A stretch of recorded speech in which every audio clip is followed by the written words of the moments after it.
question that we have a case that says that suffix is what is also in the Brisa. So Mar said, if you hold like Achona, you hold like Rabba, that Achona the Rabba is still Raisa. So if you have an egg, which is a suffix, it was laid on Yom Tif, following the Shabbos or not, so it's suffix the Raisa L'chumra. But if you hold as any of the other opinions, like Rav Yosef, Mashkim Shazobu, Pesa Noshrin, any of this, so rabbinic we say suffix Rabban L'kula, right? So the Gemara said, so why is it? So then it says, let's read the Sefer. It says in the Sefer that if the egg should fall into even 1,000, it's not subsumed. It says, if it's suffix Yom Tov, suffix Kol, right? So the Gemara answers suffix Treifa, right? According to Rav Yosef and what? Suffix Treifa. It's a question, was it laid from a hen that was Treifa or not? So if the hen was a treifa, the egg is not kosher. Right. So it's of the rice, and when that requires the question, if that's the case, so one falls into 1,000 other eggs, it should be subsumed. If it would be a question of muktzah, that's called avshish l'matirin.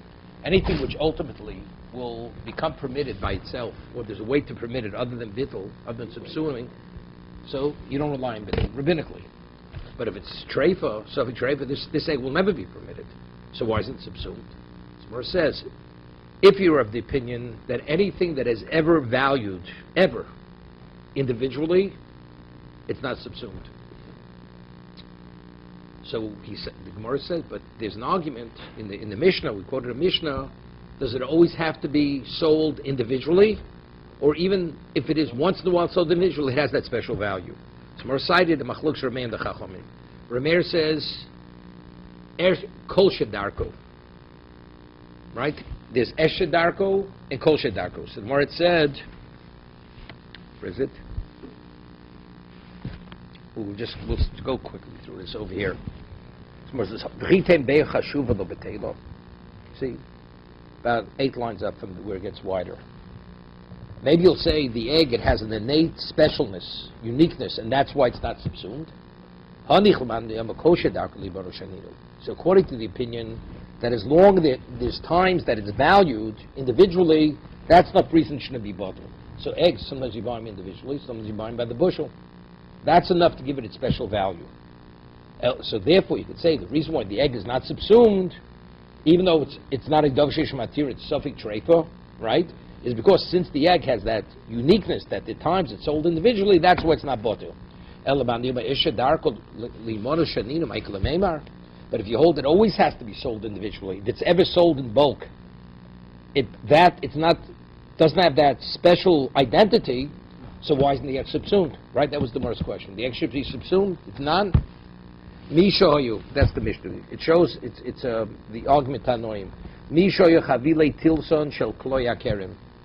Person has bundles of the spice of what's called kloya kerem. It's planted near a vineyard. So kloya kerem, where you intermingle the vine together with the spice, you're not permitted benefit. So yidoku, it has to be burnt. You burn it. Kloya kerem has to be burnt. What happens if now these bunches of chavil tilson mix into other permitted chavili, bundles of the spice, which is permitted?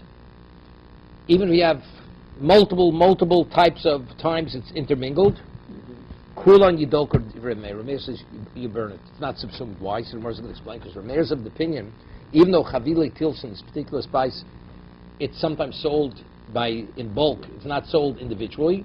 That's sufficient to give it that special value. So therefore, it's not subsumed. So if it's not subsumed, you have to burn everything. The Chomomrim know that if you have a ratio of 200 to 1, it's subsumed, meaning even though there are times it's sold individually, but since there are times where it's sold in bulk, therefore that diminishes its value. Therefore, it's subsumed. We apply the laws of subsuming. So because it's Yisura Hano, you're not permitted benefit, so the ratio rabbinically is 200 to 1 to be subsumed. It's more stringent only because of its status, but in terms of, but it will be batil, it will be subsumed. Rameir says like this, as long as you find the times that it's counted individually, that's enough to give it that special value. If it's Makadish, meaning it takes on this sanctity level, means it's off limits. No, There are only 6 items that are always sold individually. But any other food item, spice food item, it's always sold, at times it's sold in bulk. Because it's sold in bulk, that takes away from its specialness. Then in addition to the 6, there's an additional one, 7. What are these 6 special items, food items? Egoze prach, nuts that come from a certain location. It's called prach, egoze prach. Egos is a walnut, imported from wherever. It's from prach. Rimodi Baden. You have pomegranates from a location called Baden. Special pomegranates. They're always sold individually. Like one time you'd want to buy a pomegranate in America. You never bought a bag of pomegranates, right? You used to buy a Chinese apple. That's what they were called at one time. Today, you go to Costco. You could buy a bag of them. So today things have changed. I mean, based on this, it changed. At one time, the pomegranate will never be subsumed because it's always sold individually. One time they sold what's it called? It's cantaloupes. Today you go to Costco, you buy a bag of cantaloupes. 3 or whatever they are. They can't put 6; they're too heavy to carry. But you can buy 3 in a bag, right? So it's again, chavios stumos, closed barrels, sealed barrels, which mean, and they sell them. So, and now let's say the barrel that contains, the more later is going to speak about. Let's say it contains, let's say, tevel. They would press figs into a barrel, like or figs pressed into a barrel, and let's say the figs weren't tied, and this barrel mixes with other barrels, sealed barrels. So these barrels, when they're sold by the barrel. It's not sold by the wagon load, right? So what are we talking about now? If this barrel mixes with 100 other barrels, which normally tevel is subsumed 1 in 100, would it be subsumed? It won't be subsumed, because these barrels are never sold in bulk. It's always sold as an individual barrel. Chalipi tardon. Okay? Chalipi tardon. Something to do with beets. How does he translate chalipi tardon? Prickly beets. Kalche kruv. Stalks of cabbage. Dalas Yavonis. Dalas Yavonis is a Greek gourd, whatever it is. Greek type gourd, sold individually. These are the 6.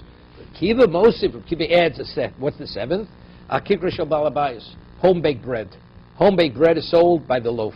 So since each loaf has that, and always sold. Roilo or orlo. If it's a species which is subject to laws of orlo, it's orlo. Haroil kloya kerem. If it's a species which has to do with crossbreeding, kloya kerem. Vidmar ad itmar regarding this Mishnah.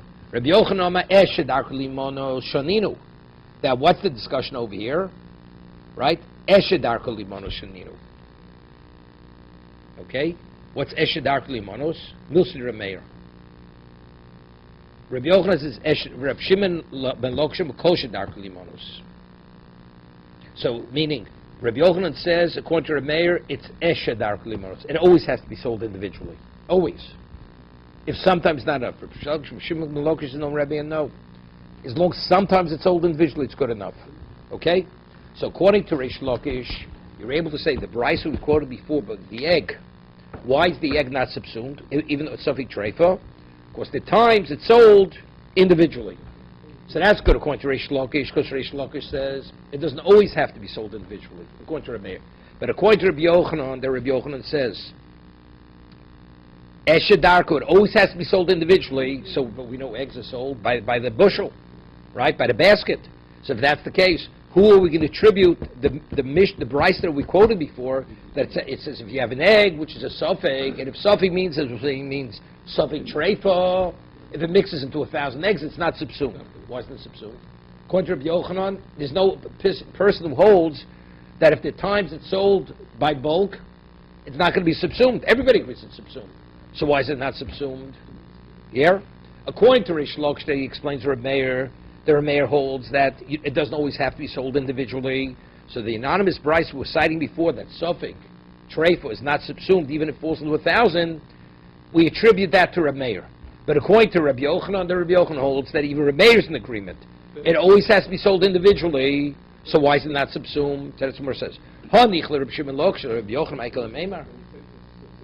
Batil. It's batil. What? That something's botel? In many cases, not botel, but not because it's sold in bria is not botel, right?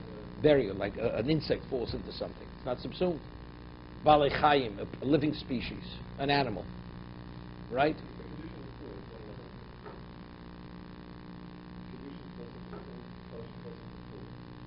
That's something. No, truma. Truma is 1 in 100.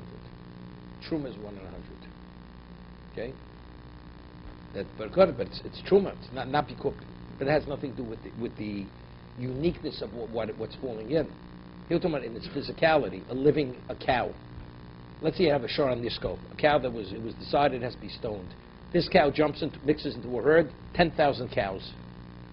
You can't benefit from any of the cows because you don't know which is the cow. Which cow are you not permitted to benefit? Because that's balei chayim. Being a living species, that gives it its specialness. It's not subsumed. This is all rabbinical. 1 in 60.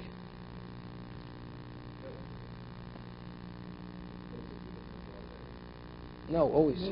If it's lach b'lach, two things mix. It could be min b'min, min b'sheinu mina. Whether it's the same species, not the same species, it's 1 in 60.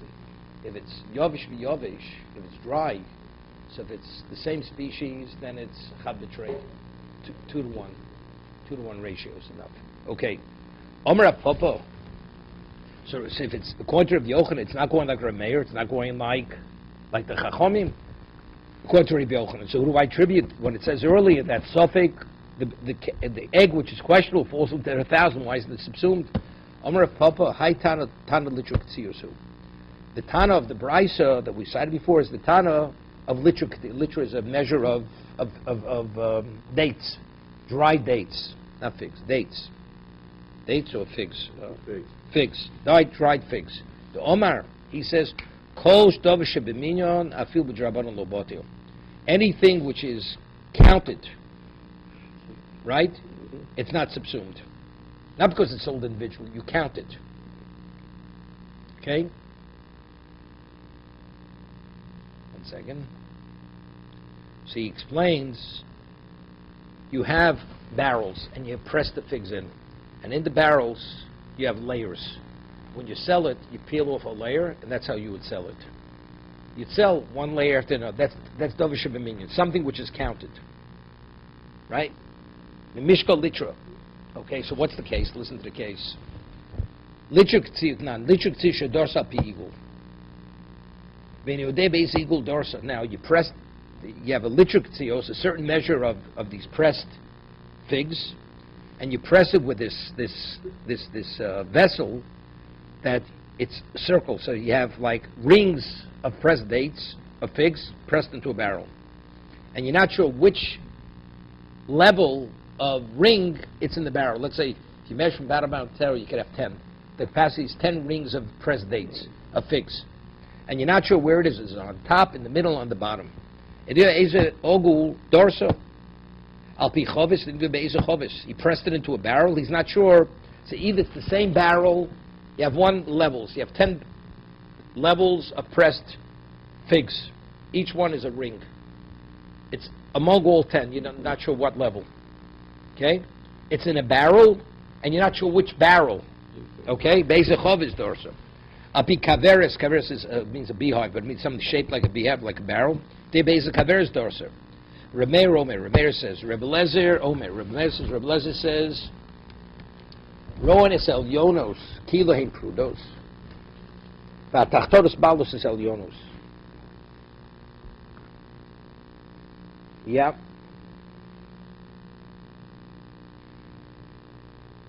Okay, you know what's going on over here. Let's say you have a barrel with these pressed, we're talking about it's tevel, or it's truma. It's truma. Let's say it's truma. Okay? And, or tevel. And you have 50 barrels. Now, in one of the barrels, you have one of the rings is what? Is the truma. But you're not sure which barrel, and even if it's in the barrel, which level of the barrel. So he says, Rowan es el yonos kinei prudos, v'atachtonos malos es el yonos.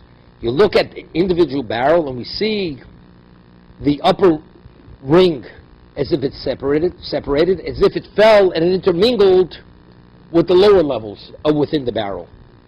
Okay? So take a look in Rashi. Rosa Elios proves to be separated. Im ein kan mea pumin shel heter.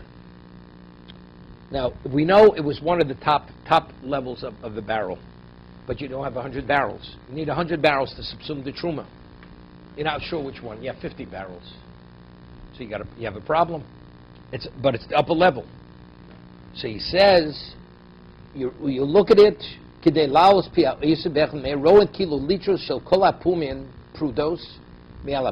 look at all the top layers if they're separated from the barrels.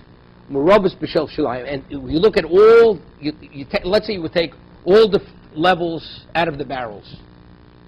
So how many levels do you have? You could have 1,000. So if that's the case, you have sufficient. In terms of the ratio, what? You're counting all the levels. So once you start counting levels, it's subsumed. If you count tops, it's 50 to 1 or 60 to 1. It's not, you need 100 to 1. But let's you look at them as if they're all emptied out. And you look at what's on the bottom intermingling with what's the top intermingling with what's one on the bottom. So you commingle with different barrels. With all the different levels. All the levels. So then it's subsumed because you definitely have. You definitely have 100 rings, levels of pressed figs versus that one. Okay? If you have enough barrels. We're talking about you have enough. If you would just, you have 50 barrels, let's say. No, it's a problem because it's the top level of one of the 50. But now you're putting them all together. Once you put them together, then you have more than enough. Okay, that's what he's saying. So he says, literally shall pass the whole Trumas Peiros Drabonon. He says, why are we so lenient? But factually, it's a problem. I mean, it shouldn't be subsumed, but we look at it in the context which it's not. So he says, that you have to tie fruits. We're not talking about dates and grapes, figs. It's rabbinical. It's rabbinical. So since it's only Drabonon, so therefore, regarding laws of subsuming, we're more lenient. That is Reb Lez's position. That's Reb Lez's position. Rabbi Shua no. If you have 100 barrels and you have 100 tops, then it's going to be subsumed. Because then it's 100 to 1, right? Im lav hapumin asurin ashulem. That means all the top levels of every barrel. You're not sure which barrel has that upper level, which is truma. You can have 100 barrels now. Yeah, you have to have. If you don't have 100, you got to peel off all the top layers of every barrel, give it to the Kohen, and you can only eat the lower levels. So he's arguing. According to Reb Lezer, you see it all commingled. It's not a problem. Reb Shua says you have to deal with reality. The reality is it's the top level, so if you don't have a sufficient ratio, you're not permitted. So you have to peel off all the top levels and give it away to the Kohen. If you're sure, you put it in the top level. We're talking, factually it's in the top level. So now you can appreciate Reb Lez's leniency. Factually, it's only 1 to 50 over here, and you need 100. Okay? Reb Yehuda, so that's Rameir's understanding of the argument of Reb Lezer and Reb Yeshua. There's a machlokas tanoim. What Reb Yehuda Omer? Reb Yehuda says no. Reb Lezer Omer Yesha Meir Pumin Yalu. If meaning Reb Yehuda saying in Reb Lezer what Reb Meir said according to the Chachamim. If you have 100 tops, it's subsumed. Lava Pumin Asur Islam Mutorin. Reb Yeshua Omer. Reb Yeshua says Afil Yeshav Sholosh Meus Pumin. You hear this? Even if you have 300 to 1. 300 barrels, so you have 300 tops versus that one top, lo yalu. Why? We'll see in a minute, because sometimes they're sold individually, because when you sell it, you peel off the layers. That's davar shebiminya. Since, even though vis-a-vis the barrel, you may have a sufficient ratio, but we say something which has value because it's sold individually, so it's not subsumed. So he says, Lo yalu dorso be'igul ve'enu yudeh be'ezi igul dorso. What about it's pressed into one of the levels, but he's not sure which level?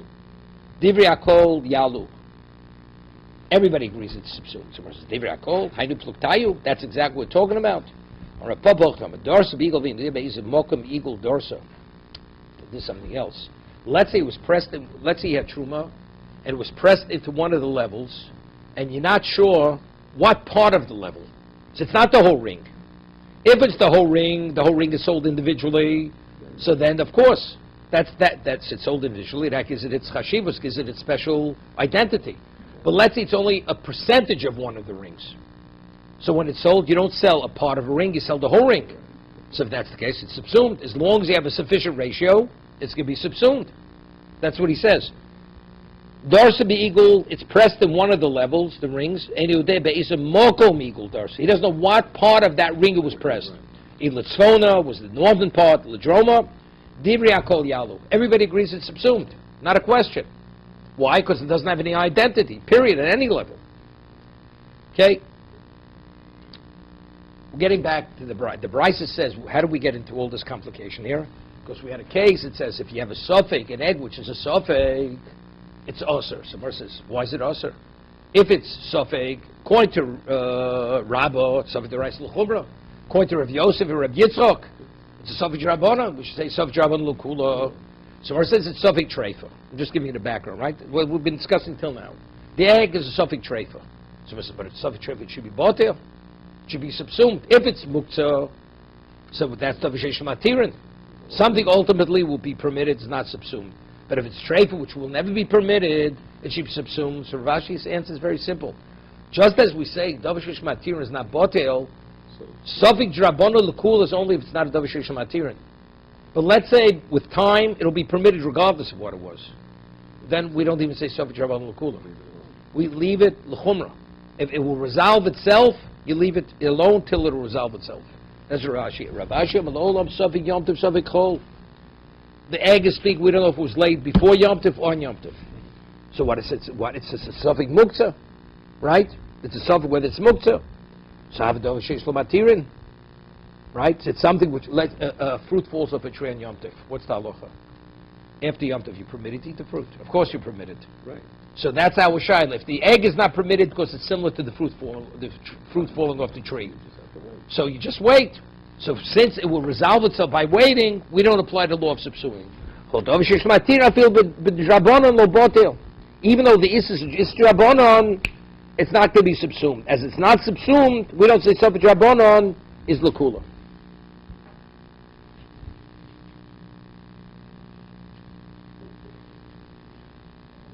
Yeah.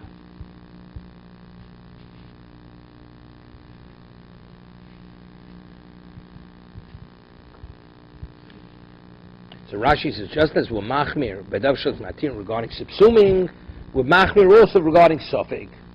Okay, apply the same yardstick. Further,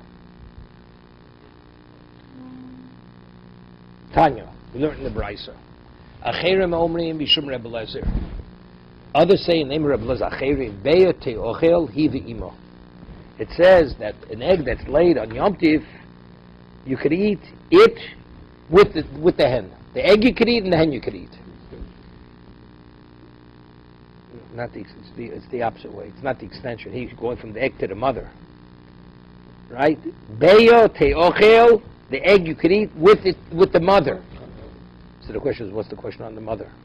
Right? But my skin, if you're talking about an egg, which is a egg-laying hen, no, so then you could tell me, not only you eat the egg and you eat the mother. If it's the hen was designated for eating, you have to tell me you could eat the mother. Of course you could eat it. It's a regular chicken, right? It's meant for eating. It's designated for eating. It's an eating chicken. Pshita. Vihi, v'imo, sharyo. It's pshita. It and the mother is permitted. Why is the egg permitted? We said uchla defris. It's part of the chicken. Elder, what are we speaking about? Targonos homeres legadol beyim. So it's me. It was an egg-laying chicken. Hivi masura. No, eating. No muktzah. Yom tiv, eating. Right. So we're speaking of a chicken that was meant for designated for laying eggs. That it should be hivi masura. How can you tell me eat the egg with the mother is permitted? It should be not permitted. It's muktzah. Omer Zero. Teochel agavimo. We're speaking about that because you could eat the mother, you could eat the egg. It's what we just said. If it's designated for eating, it's understood you could eat the egg. And not, you can't eat either. Hechidam, what's the case we're speaking about? Kagon shelok hostam. meaning he took a chicken originally, he says, I'm not sure what I'm going to use this chicken for. I may use it for eating, I may use it for, leave it as an egg-laying chicken.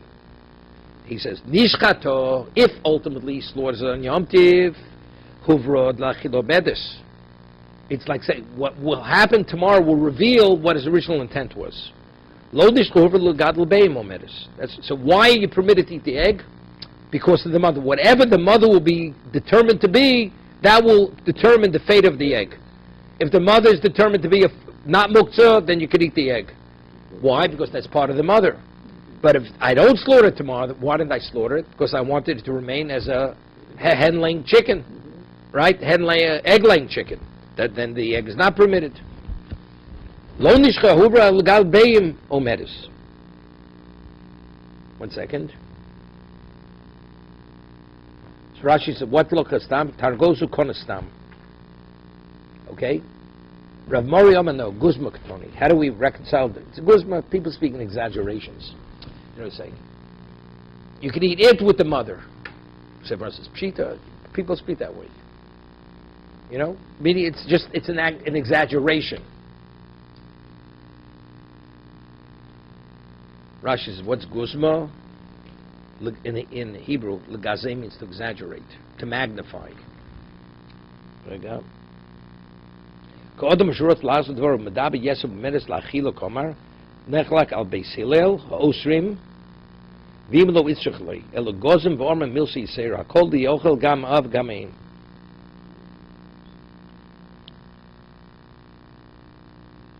Right, we said earlier, if you hold even a chicken that's designated for eating, correct?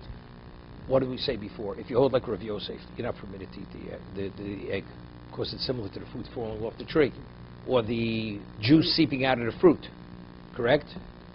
So we're saying this opinion is going not like Beis Hillel.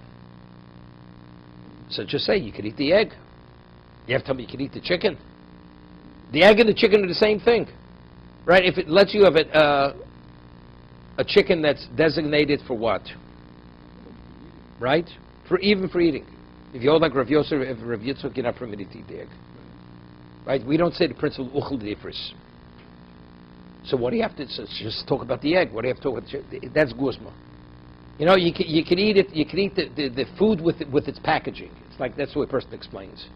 It's so permitted you can even eat its packaging, just to communicate the point. The Tanya. Hear this? How do we say? Not only could you eat the newborn chick, you could even eat its shell. I mean, is the shell edible? It's just my kliposa. Ilema klipa mamish. Does it mean you can eat the shell? It means literally eating the shell. Klipa balsachili. It's not edible. Elo efroach bikliposo. It means the chick in its shell. Meaning if it breaks out of its shell on Yom Tiv, you could eat it. What's the chiddush of that?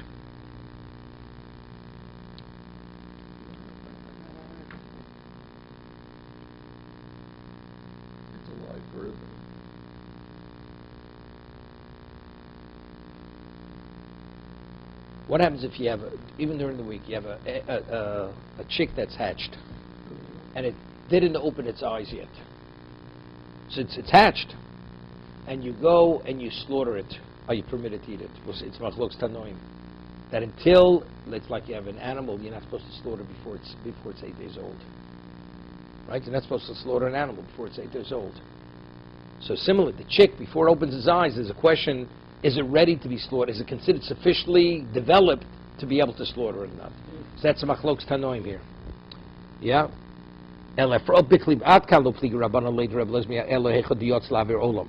Where did they argue? It was hatched.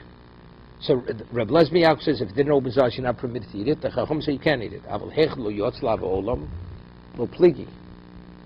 What about if the chick didn't naturally open its shell? They don't disagree that you're not permitted to eat the chick. It's considered a sheretz. It's considered non-kosher. So what does it mean? Efrochel klipa. So it can mean that, because it says you can eat the chick in its shell. So what does it mean? It can't mean, because everybody's in agreement you're not permitted. Until the chick naturally comes out of its shell, you're not permitted to eat it. So what does it mean you can eat it? The answer is, it means eating the shell. but eating the shell is not edible? The answer is guzma ba'alma. It's guzma. It's just an exaggeration. Just as regarding when we say you could eat the chick with the shell, according to the Chachomim, because they hold it doesn't have to open its eyes. Doesn't have to open its eyes. It's already permitted to eat. So he says, now, not only can you eat the chick, at this point you can even eat the shell. It's just a manner of expression. Similarly, the egg is so permitted, not only can you eat the egg, you can even eat its mother.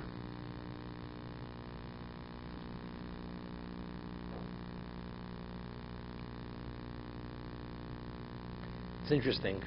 The Marsha deduces from the Gemara before.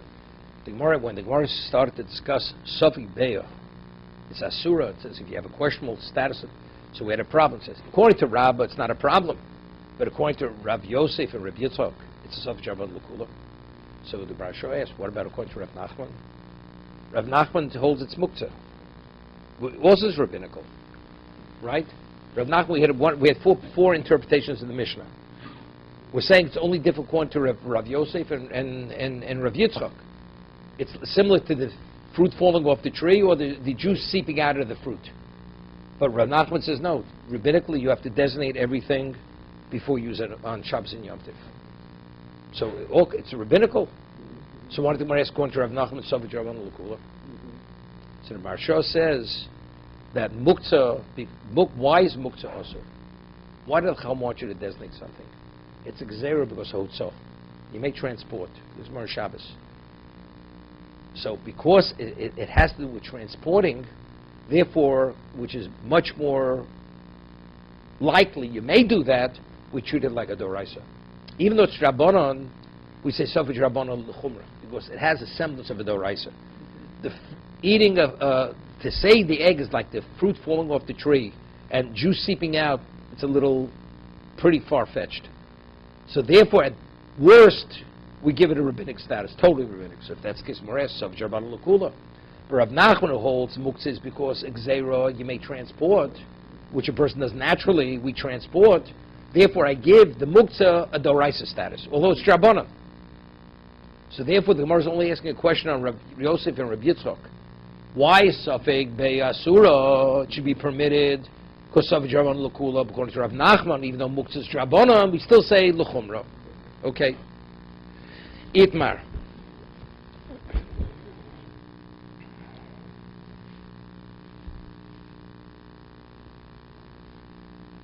Shabbos and Yom Tov. Okay, now, discuss the case.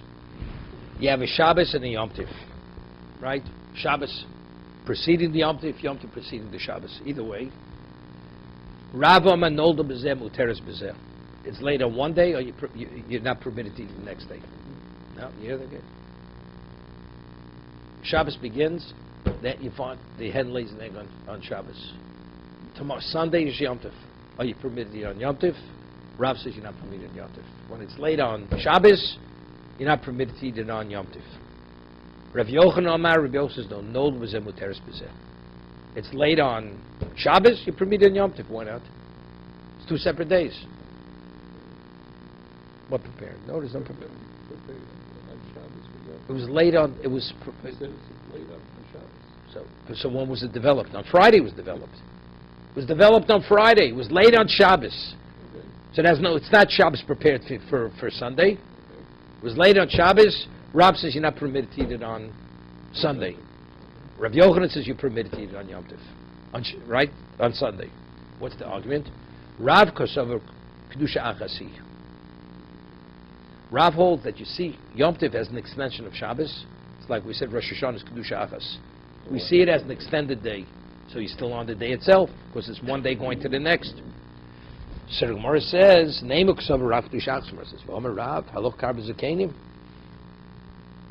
V'aliv to Rav Lezer. He says, how can you tell me Rav is of the opinion that it's the 2 days like one day? Rav says, we rule like the 4 Zakenim. According to Rav Lezer, Domuk Shtei Kedusha is saying, we see it as 2 separate days. Shabbos and Yom 2 Kedushos. So if it's 2 Kedushos, so why should it not be permitted on Sunday? Elohocha v'achona d'Rabba k'mifki. Yeah? We're arguing hachona d'Rabba. Rav is le'achona d'Rabba, Rav Yochanan is le'achona d'Rabba. What does it have to do with Achon and the Rabba? There's nothing with Achon and the Rabba, right? No, it does have to do with Achon and the Rabba. What did we say earlier? If a person has an egg that's laid on Shabbos or Yom Tov, not preceded or followed, rabbinically we don't allow you to eat the egg.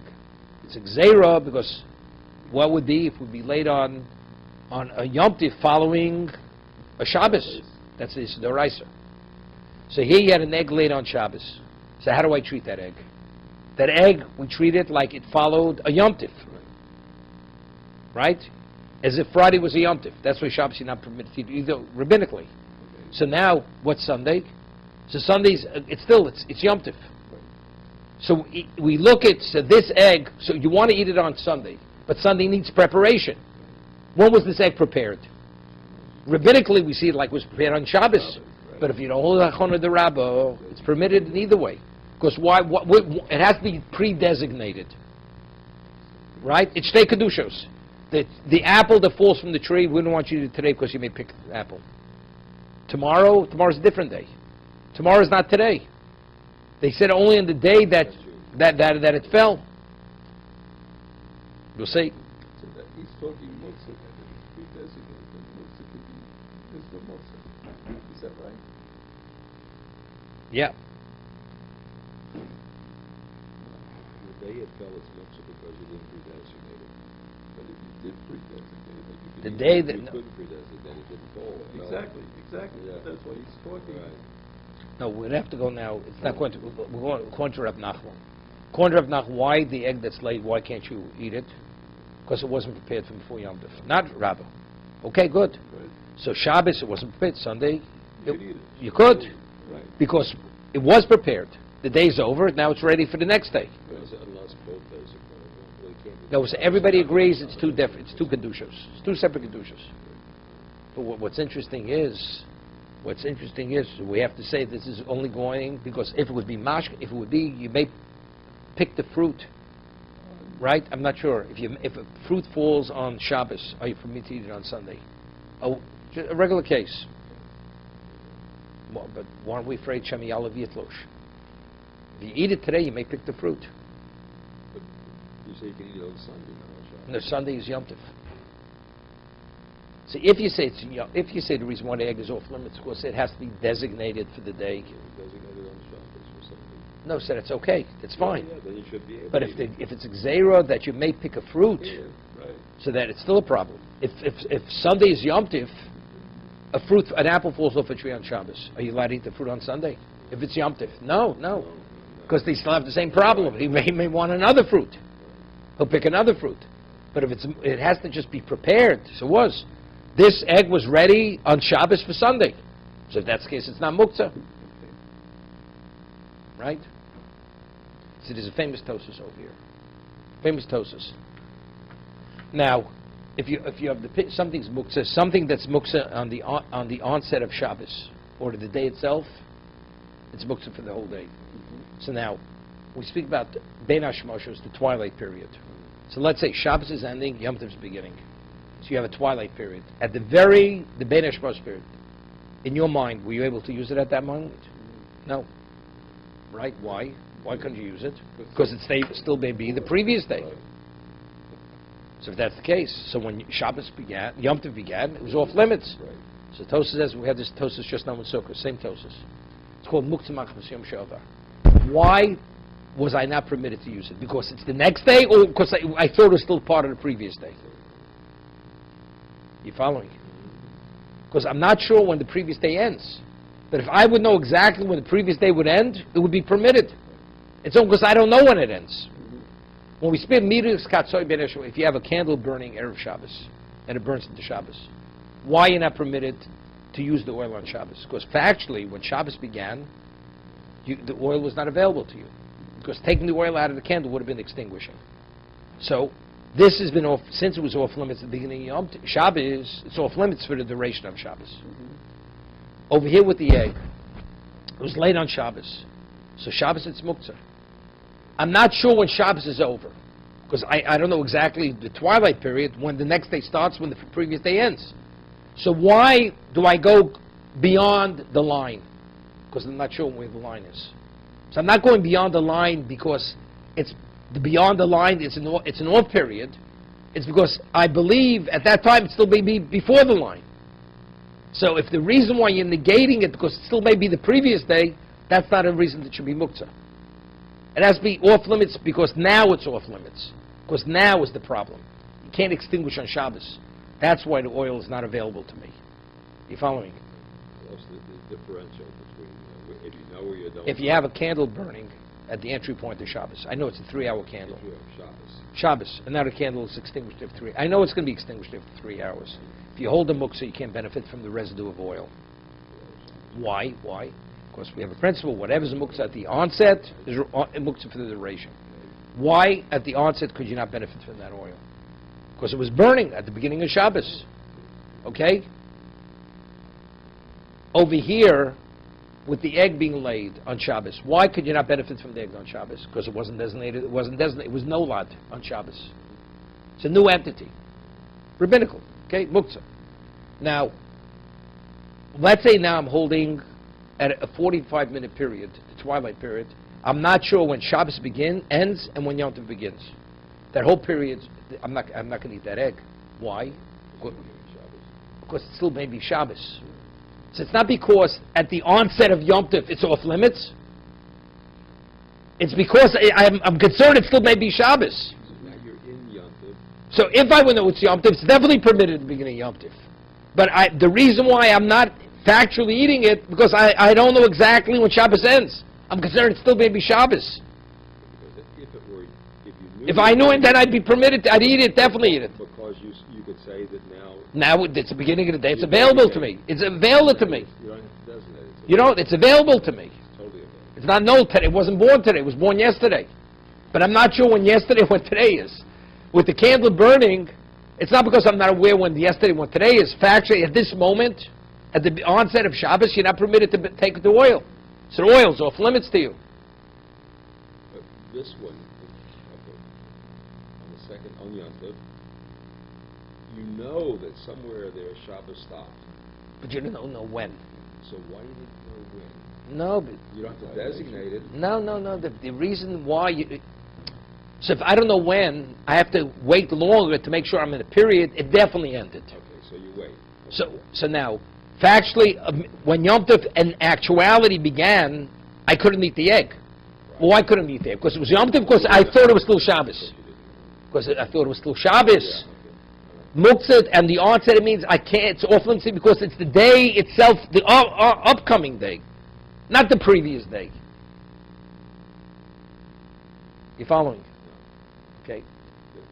We have a principle, something that's muktzah, the onset of a day is muktzah for the rest of the day. The egg. Talking about Yom Tov as well as Shabbos. Same, both of them. An egg that's laid on Yom Tov. Yom Tov morning. Why is it off limits? Because when Yom Tov began, that egg didn't exist. Okay? So now since when Yom Tov began, you wouldn't know. This egg was laid on Shabbos. So when Yom Tov began, this egg did exist. But actually, when Yom Tov began, I couldn't eat the egg. Right. But why couldn't you eat it? Because it was Yom Tov? Because I thought it was still Shabbos. So that's not muktzah at the onset of Shabbos, of Yom Tov. It has to be muktzah because of the day itself. It has to be non-usable, not available, because the day causes it not to be available. Not the previous day. With the candle burning, the reason why I can't benefit from the oil is because it's the day itself I can't, because I can't extinguish on Shabbos. So then we say, that's the onset. It's not available because the day itself says I'm not permitted to utilize it. Here it's not the beginning of the day says, because I still think it's the previous day. So it's the previous day, it's not muktzah. Although factually, at the beginning of the day, you couldn't benefit from it. You understand? Now it says muktzah for the whole day. It's not. That's why it's not muktzah the egg. That's why the egg is not muktzah. And you can eat it the second on Yom Tov. That's why you can eat on. That's Rav. That's right. That's Rav. That's why you can eat on Yom Tov. Okay.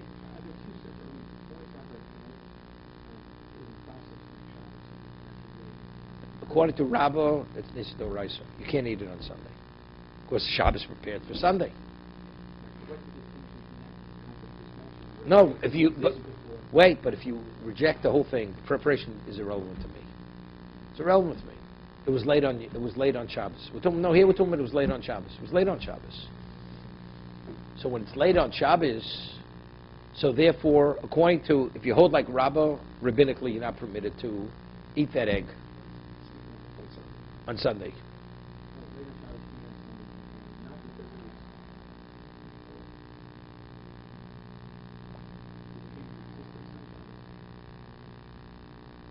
Because we're saying any Suda that needs preparation, it has to be prepared from a weekday.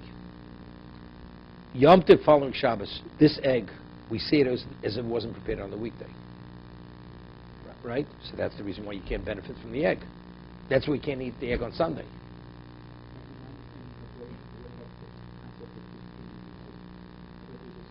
No, but again, that's if you don't hold like Rabbah, an egg that's laid on Yom Tov. Why does Rav Nachman say you're not permitted to eat the egg? Because he didn't know it existed. Everything needs a level of mental preparation. This will be available to me. Mental, not in the physical process. You didn't even know it existed, the egg. So if you had a mindset, this is going to be available to you on Shabbos or Yom Tov, it's muktzah. No, it's a different idea. It's not because the day needs preparation. It's an awareness. It's an awareness that it exists. If you have a food item that you aware it exists, and it could be available to you, then it's available. You don't have to verbally designate it. It's not a verbal designation. You have food in your cupboard. You didn't realize you had something in your cupboard. Could you eat it on Shabbos? Of course you could eat it. Because there, in reality, it was there. So it's available to you. Food that's available is available. That's not muktzah. So the egg being laid the previous day, when Yom Tov begins, it's available. It's available. Why should it be muktzah? But according to Rabbah, the Rabbah says, no, it's a problem. This egg that you're eating on Sunday, it was laid on Shabbos. So therefore it's considered like the preparation was Shabbos for Yom Tov. That's a problem. According to Rabbi Yochanan, it has nothing to do with preparation. It's awareness. Was I aware this egg existed before Yom Tov began? I was aware. So if I was aware, there's no reason it should be muktzah on Yom Tov, on Sunday. You following? It doesn't make a difference. It has to be the reality. It has to be available to you. Wasn't available. Right? What's the difference in two opinions? This is the difference. If you have a Yom Tov following a Sunday, a Shabbos, and it was late on Shabbos, are you permitted to eat it on Sunday, which is Yom Tov? According to Rabbi, you're not permitted to eat it. According to Rabbi Yochanan, you are permitted to eat it. We hold you permitted to eat it.